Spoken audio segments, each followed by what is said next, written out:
Olá! Hoje vamos falar então sobre o assunto microscopia e vamos abordar alguns conceitos e revisões sobre esse importante assunto que faz parte da microbiologia. Mas afinal de contas, quem foi que descobriu esse tão importante equipamento para nós microbiologistas?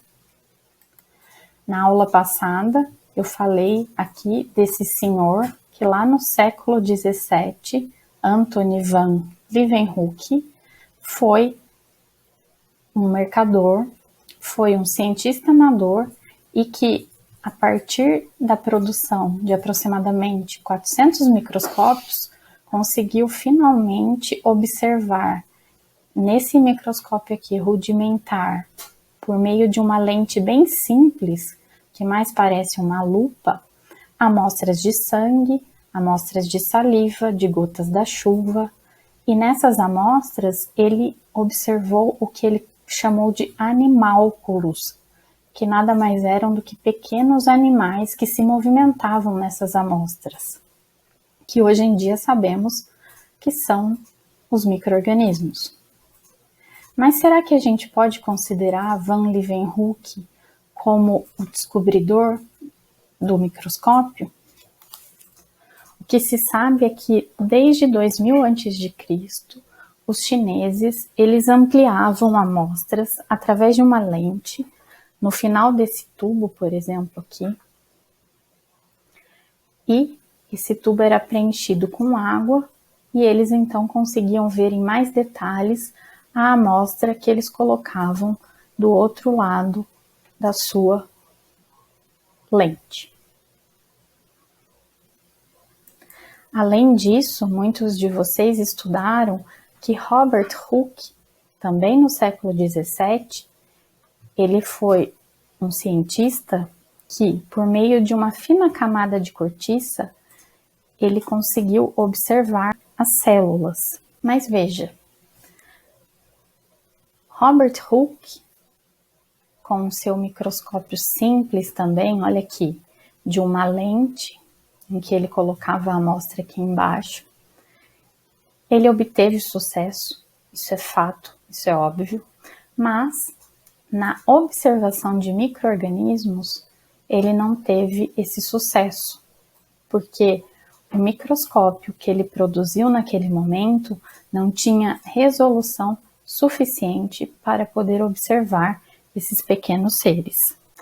Logo, sim, podemos considerar Anton van Leeuwenhoek como o descobridor de um microscópio simples, rudimentar, de apenas uma lente, mas capaz de observar os pequenos micro-organismos que hoje em dia estudamos aqui na disciplina. O fato é que as lentes dos microscópios que van Leeuwenhoek produziu, elas eram polidas de uma tal maneira, com tanta precisão, que uma única lente foi capaz de ampliar um micro-organismo em 300 vezes. Portanto, seus microscópios, mesmo que simples, permitiram que ele fosse a primeira pessoa a observar as bactérias. Contemporâneos de van Leeuwenhoek, como o Robert Hooke, que eu falei no slide anterior, e também Zacharias Janssen, que era um fabricante holandês de binóculo, também construíram microscópios e muitos deles chamados de microscópios compostos, porque havia mais de uma lente. Porém, esses microscópios compostos iniciais eram de pouca qualidade e não podiam ser usados para observar as bactérias. Foi somente em 1830, século XIX, que um microscópio significativamente melhor foi desenvolvido por Joseph Jackson Lister. Várias melhorias nesse microscópio de Lister, então, resultaram no desenvolvimento do que a gente tem hoje, que é o nosso microscópio composto moderno, que é usado, então, em laboratórios de microbiologia atualmente. Aqui está ele, microscópio composto ou também chamado de microscópio de luz ou microscópio óptico. Microscopia óptica, pessoal, refere-se a usar qualquer tipo de microscópio que tenha luz como fonte para observar essas amostras que a gente quer ver em mais detalhes. O microscópio óptico composto, como esse aí da figura à esquerda que vocês estão vendo, ele possui uma série de lentes e utiliza a luz visível como fonte de iluminação. É possível notar aqui, do lado direito, o caminho que a luz faz desde a base, que é onde a gente tem a fonte de luz, até a linha de visão da pessoa que está usando esse microscópio. Veja que encontramos no meio do caminho várias lentes de vidro, condensadores e até mesmo um prisma que faz desviar essa luz aqui que vem de baixo para o campo de visão da pessoa que está analisando as amostras. Essas lentes, elas são finamente polidas e formam uma imagem claramente focada, que é muitas vezes maior do que a amostra em si. Essa ampliação, ela é obtida, então, quando os raios de luz saem aqui de um iluminador, que é a fonte de luz, passa através de um condensador, que nada mais é do que uma lente usada para juntar todos essas ondas de luz na amostra. Ou seja, o condensador ele tem lentes que vão direcionar os raios através dessa amostra. A seguir, esses raios de luz, eles passam pela objetiva, que são lentes também de vários aumentos, a gente vai falar, e são aquelas que estão mais próximas à amostra. E, no final, após passar pelo prisma, chega, então, nas lentes oculares, onde, novamente, a imagem é ampliada. Vejam, então, que aqui está as lentes objetivas, aqui as lentes oculares, são duas. Essa mesa ou platina, ela pode ser deslocada tanto para frente quanto para trás por um componente chamado de chariot, e mexendo-se aqui na base, nesses dois parafusos, o parafuso maior macrométrico e o parafuso menor micrométrico, essa mesa então vai ser direcionada para baixo e para cima, ajustando o foco da imagem. O macrométrico, ele é usado quando temos as lentes de menor aumento sendo usadas, ou seja, as lentes de 4 e de 10, a partir da lente de 40, só usamos então esse parafuso que faz ajustes finos, chamado micrométrico. Aqui embaixo, próximo ao condensador, a gente também tem o diafragma, que ele controla a quantidade de luz que entra no condensador. Na verdade, a pessoa que está analisando a amostra, ela pode abrir ou fechar esse diafragma da maneira que achar mais pertinente para que a luz chegue aqui na amostra mais intensa ou menos intensa. Quando falamos em microscopia, e principalmente pensando em microscopia óptica, estamos falando em visualizar organismos muito pequenos, que não são visíveis a olho nu. Então, para vocês se acostumarem, a unidade de medida mais usada na escala microscópica é o micrômetro. O micrômetro, para quem não sabe, um micrômetro equivale a 10 a menos 3 milímetros ou 10 a menos 4 centímetros. É realmente uma unidade muito pequena. E qual é o menor objeto que a gente consegue ver com perfeição ao microscópio de luz? O microscópio de luz, ele permite, por conta do seu poder de resolução, que vejamos amostras que tenham, no mínimo, 0,2 micrômetros. Abaixo disso, ou seja, objetos menores que 0,2 micrômetros, não podemos observar em microscópio óptico, porque isso é o poder de resolução desse microscópio. Para vocês terem uma ideia, um objeto que chega para ser analisado e tem esse tamanho, se a gente colocar na lente de maior aumento, que é a objetiva de 100, vezes 10, que é o aumento da ocular, a gente tem 1000 vezes de aumento. E esse objeto de 0,2 micrômetros vai chegar ao nosso olho com uma ampliação que o torna para os nossos olhos como se fosse 0,2 milímetros. E por que isso é importante?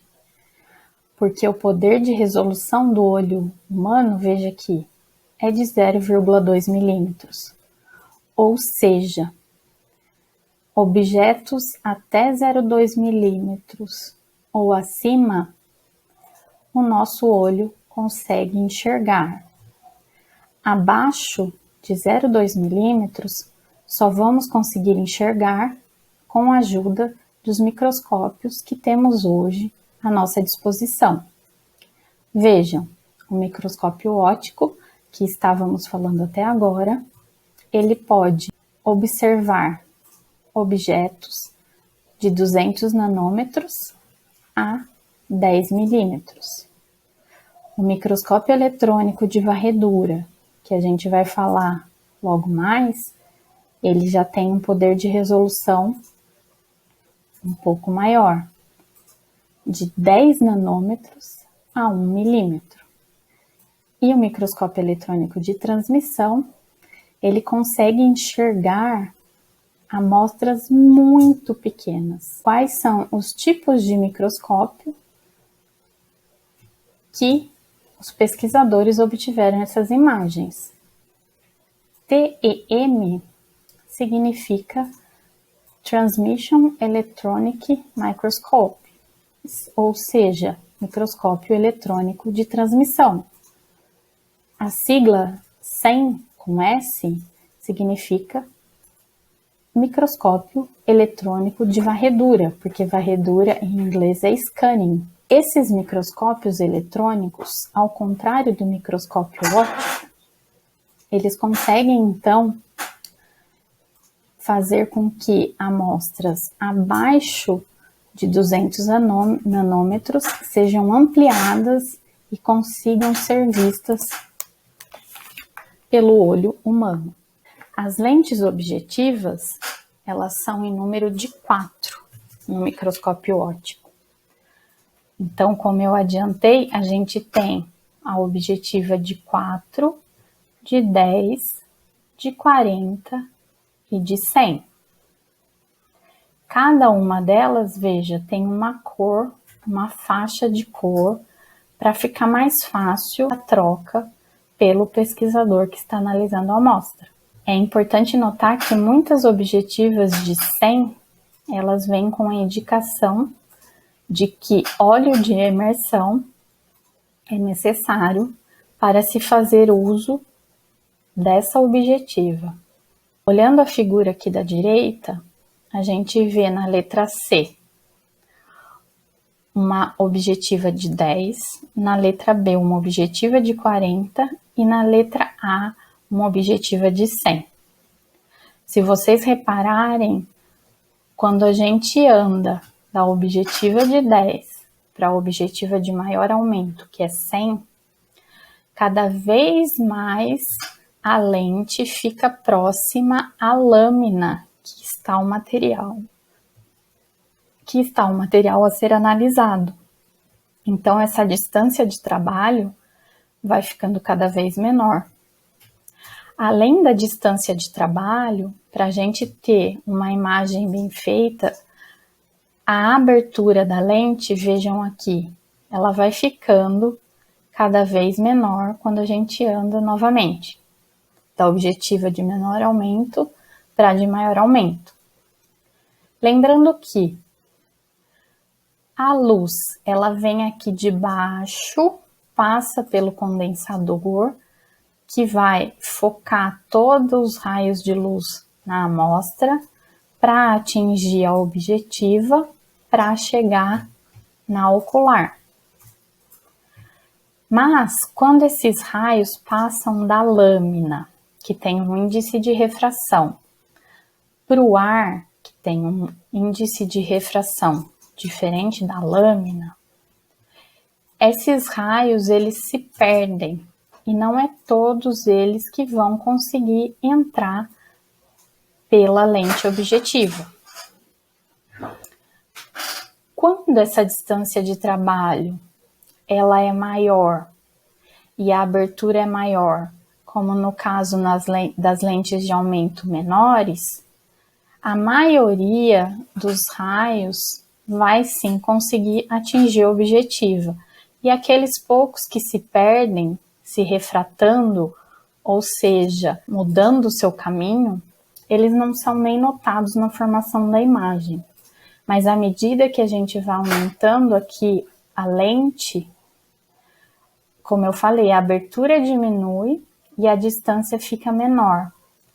Isso faz com que os raios que vêm aqui de baixo, passando da lâmina para o ar, que tem índices de refração diferentes, faz com que esses raios, essas ondas luminosas, melhor assim chamando, elas alterem seu caminho. E pouca luz entra pela objetiva de 100. Isso daí seria um problema. Por que seria um problema? Com pouca luz chegando à objetiva de 100 e, consequentemente, chegando ao ocular, a gente ia conseguir formar uma imagem no nosso olho, mas essa imagem seria desfocada por conta da falta de luz. Vejam aqui o efeito de uma amostra na letra A mesma amostra visualizada com o uso de óleo de imersão na lente de 100 e sem o óleo de imersão com a mesma lente de 100.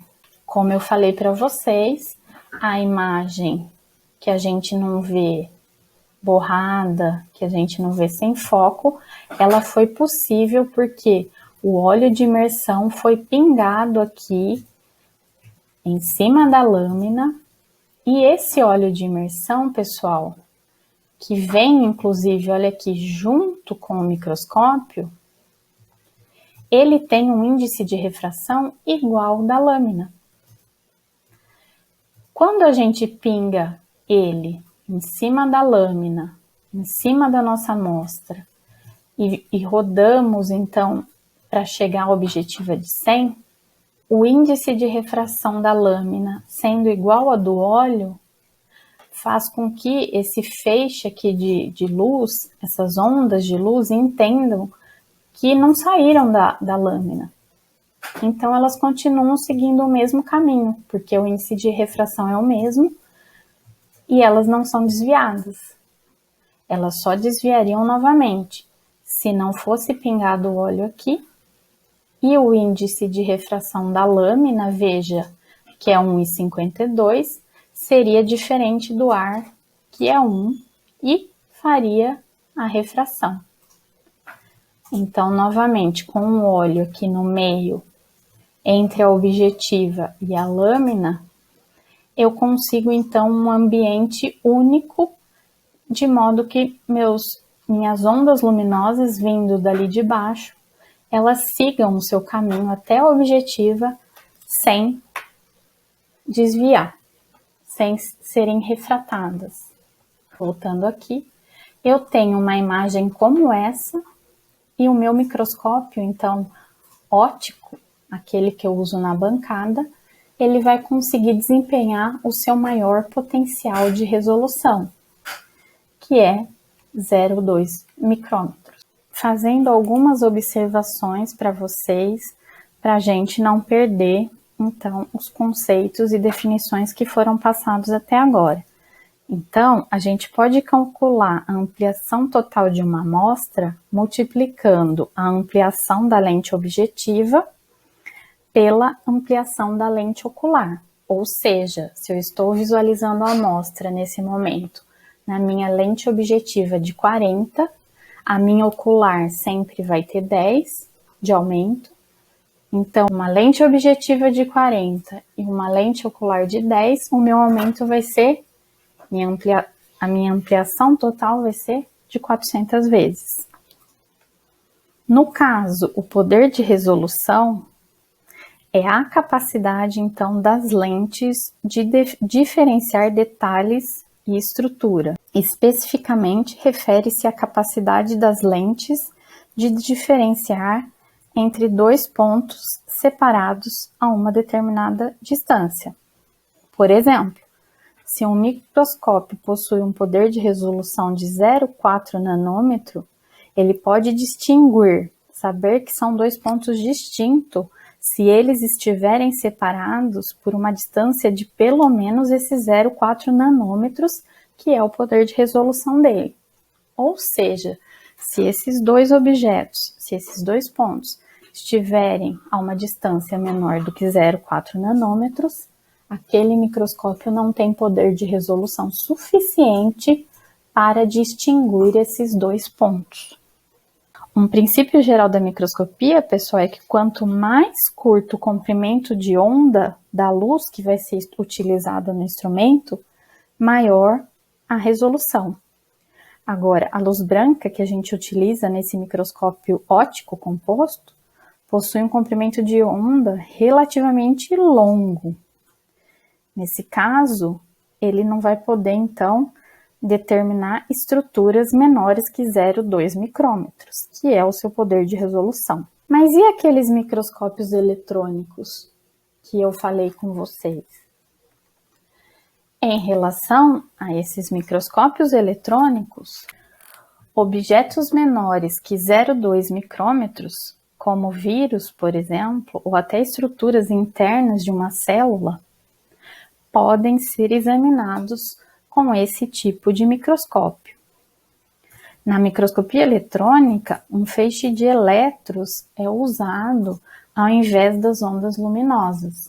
E vocês podem notar que no microscópio óptico, como eu falei, a fonte de luz, ela vem de baixo até chegar na objetiva e depois na ocular. No caso dos microscópios eletrônicos, os feixes de elétrons, eles vêm de cima e passam também por lentes, mas ao contrário das lentes de vidro que são usadas no microscópio óptico, agora são usadas lentes eletromagnéticas. Como a luz, esses elétrons livres, eles se deslocam em ondas. A potência de resolução desses microscópios eletrônicos é muito maior que dos microscópios ópticos. Isso porque os comprimentos de ondas dos elétrons são mais curtos do que os da luz. Os comprimentos de onda dos elétrons, pessoal, são cerca de 100.000 vezes menor que o comprimento de onda da luz visível. E como eu acabei de falar com vocês, o princípio geral da microscopia é que quanto menor, quanto mais curto o comprimento de onda, maior a resolução. Vale falar para vocês que eu tenho dois esquemas aí na parte de baixo. O esquema da esquerda diz respeito a como caminha esse feixe de elétrons num microscópio eletrônico de varredura, eu vou mostrar para vocês, e o da direita num microscópio eletrônico de transmissão. É importante falar também que as imagens produzidas nos microscópios eletrônicos, elas são sempre em preto e branco, mas às vezes vocês podem vê-las coloridas porque foram coloridas artificialmente para acentuar alguns detalhes. Aqui está um microscópio eletrônico de varredura. O canhão aqui da onde partem os feixes de elétron.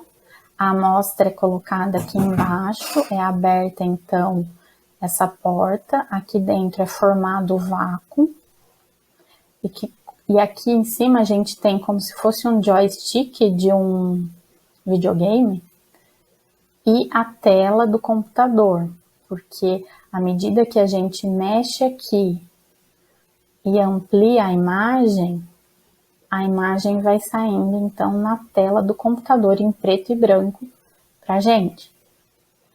Para vocês terem uma ideia, eu coloquei aqui do lado o microscópio óptico para vocês compararem o tamanho de um microscópio óptico em comparação ao microscópio eletrônico.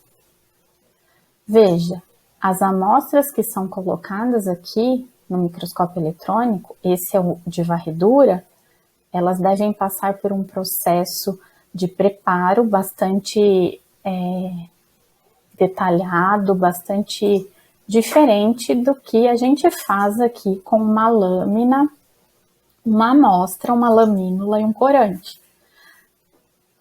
Para vocês terem uma ideia, até por banho de ouro, essa amostra deve ser passada para que se possa, ao final, ter aqui uma imagem.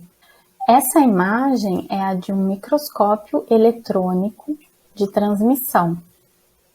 E o que a gente está vendo aqui?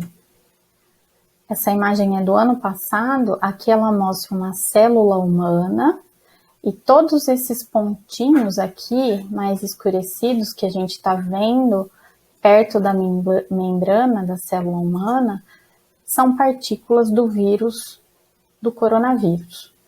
Tá? Então, eles estão chegando próximo aqui à célula para poder entrar, para poder infectá-la.